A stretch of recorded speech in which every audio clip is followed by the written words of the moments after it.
বাক্যটা পাঠ করে যার সব শুনেছি এক বকেট সন্দেহ হয় আপনার ওকালত মানে মুক্তিযোদ্ধাও লিখেছে, মুক্তিযোদ্ধাও লিখেছে জহির মাস্টার এখানে উপস্থিত তারে সাক্ষী বানায় কয় কি কোন আমি তো ছিলাম জহির মাস্টার টিক টিক করে আসে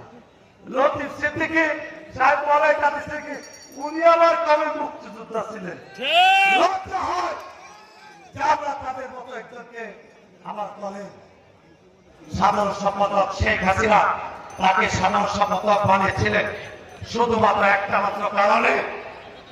তিনি মুক্তিযোদ্ধা ফারুক আহমেদের হত্যার প্রতিবাদে আমাদের সাথে ছিলেন বিদায় জীবনও হতে পারতেন না ডক্টর রাজাব যদি তাকে ছায়া না দিতেন আজকে কত বড় সাহস ডক্টর রাজাব কান্দায় আসবেন আমাদেরকে যদি বলতে